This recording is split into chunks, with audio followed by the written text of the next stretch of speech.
Good evening and welcome to the Above and Beyond podcast with Andrew Schouweiler and Lauren Ness. Today we are going to be talking to you about the American Red Cross. Lauren, you've had a couple of experiences with the American Red Cross. Why don't you tell us a little bit about it? I would love to, Andrew.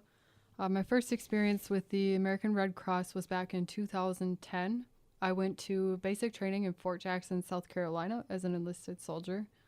That day they had visitors from the Red Cross come to ask if anybody wanted to donate blood. And I wanted to help out and do my part, so I offered as a volunteer.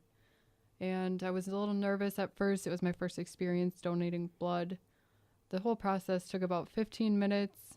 I had sweaty hands, but after that everything went smoothly, and the Red Cross representatives were very professional.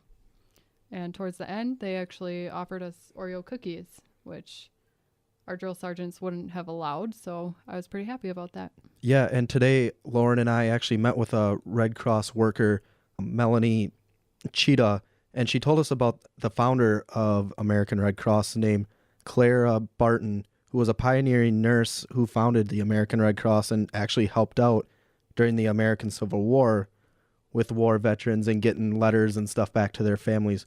You know, you had an experience overseas with the American Red Cross kind of the same way.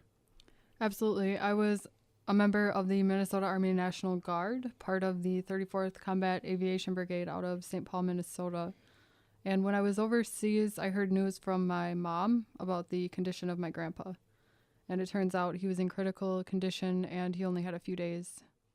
I was instructed to contact the Red Cross in hopes of being able to return home to say my goodbyes. And a few members from my unit had pooled together money so that I could be able to fly home. So I was flying solo from the Middle East back to the United States, and on my way over, I remember not sleeping at all. It was probably a 20-hour flight, and I actually, my grandpa passed away while I was on my way over, but luckily I got to spend time with my family for the remaining days and be there for his funeral, and the Red Cross made that all possible. And you had a quote that you would like to end with?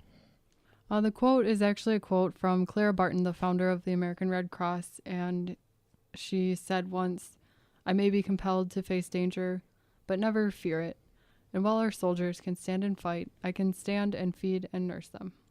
Well, thank you for talking about your experience, Lauren. This has been a podcast segment with Andrew Schouweiler and Lauren Ness on the Above and Beyond podcast. Thank you.